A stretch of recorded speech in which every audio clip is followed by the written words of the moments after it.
The honourable member for Mount Royal. Thank you, Mr. Speaker.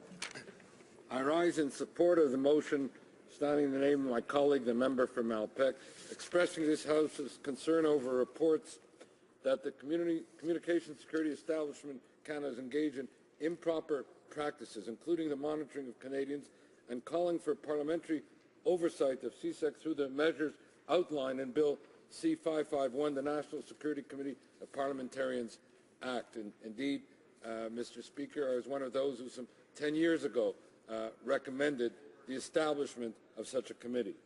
Others have risen in this debate to contextualize today's debate, citing recent media reports that CSEC accessed the metadata of passengers at airports in Canada using airport Wi-Fi, an activity which would be beyond CSEC's mandate and which would infringe upon the privacy rights of Canadians.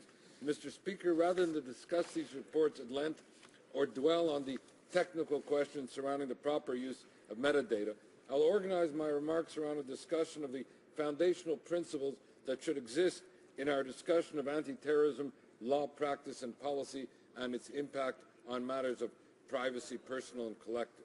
As I've written elsewhere, the foundational principle should be that of human security, which does not see security and rights as a zero-sum or trade-off exercise, but which is inclusive of both security and human rights, and is organized around a dual perspective.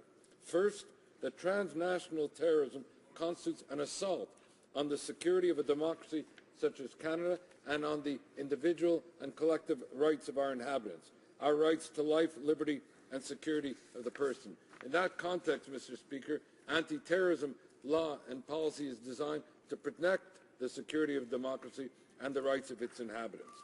At the same time, the enactment, enforcement, and application of our anti-terrorism law and policy must always comport with the rule of law. The Charter of Rights and Freedoms must always be respected. Individuals and groups must never be singled out for differential and discriminatory treatment. Torture must always be condemned, and vulnerable and visible minorities must always be protected, be it as targets of incitement to racism and hatred or targets of racial profiling. In the promotion and protection of human security, we must never undermine our individual and collective rights, which are a fundamental component of that human security itself. As the Supreme Court of Canada has put it, Mr. Speaker, the question is not whether we respond to acts of terror, but how do we respond? The Constitution, it added, is not a suicide pact. And so anti-terrorism law and policy is clearly necessary. But Canada's Charter of Rights and Freedoms, the centrepiece of our Constitution, and the proportionality principle, the linchpin of any purported limitation on any charter right, must always be adhered to and respected. The same goes for our privacy rights, which are concretized in two federal statutes, primarily the Privacy Act and the Personal Information Protection and Electronic Documents Act. Constitutional democracies such as Canada can and should address the dilemma of how to respond to terrorism in an informed and principled way, rather than in any political or politicized fashion. As such, I wholeheartedly support the bill referenced in this motion, which would allow for oversight by a committee of parliamentarians, both senators and members of the House of Commons, sworn to secrecy, to receive briefings and updates on the activities of Canada's security services, and to do so in a secure setting as needed. The importance of this issue cannot be understated.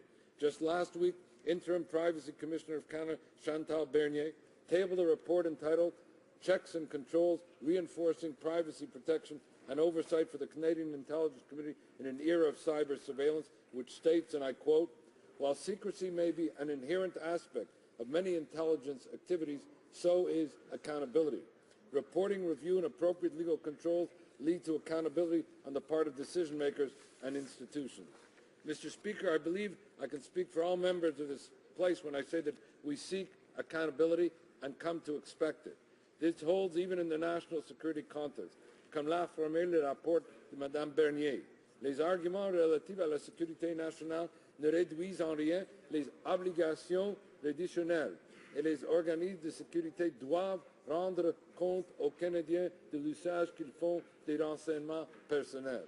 Des mécanismes d'examen indépendants sont nécessaires pour assurer cette reddition de comptes par les organismes de sécurité, préserver la confiance du public et vérifier que le respect des droits individuels peut être démontré.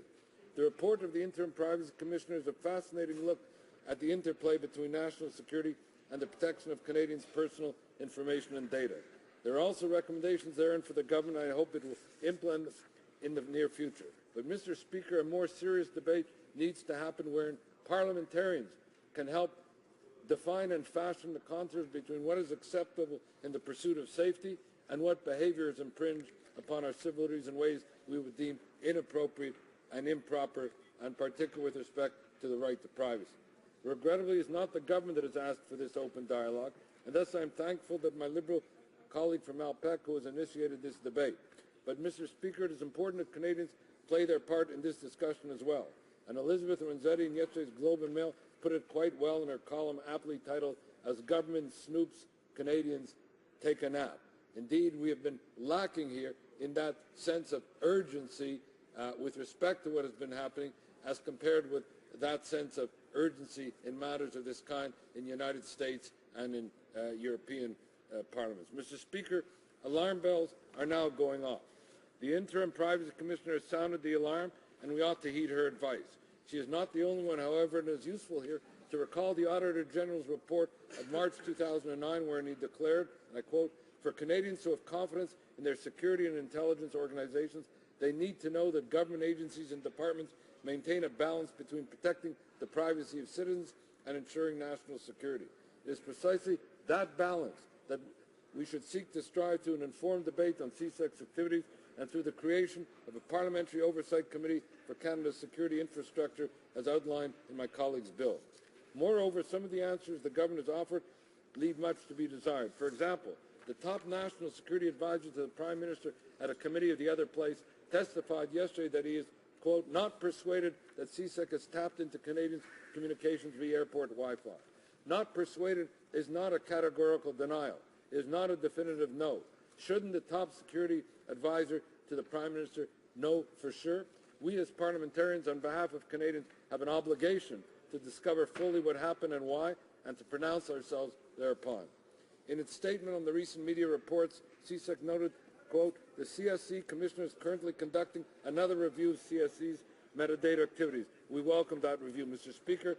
I am hopeful that this review will be made public and that we will require more transparency from CSEC, including, as the Privacy Commissioner has recommended, the publication of annual statistics of interception and the tabling of an unclassified report in Parliament. In closing, Mr. Speaker, it is not only possible but necessary to work together to ensure the protection of both security and rights. While it is a challenging matter to resolve, I believe parliamentarians are capable of cooperating across party lines to ensure that Canadians enjoy both a robust security infrastructure on the one hand and the fullest expression of the principles underpinning the Charter and privacy legislation on the other. Thank you, Mr. Speaker. Questions and comments?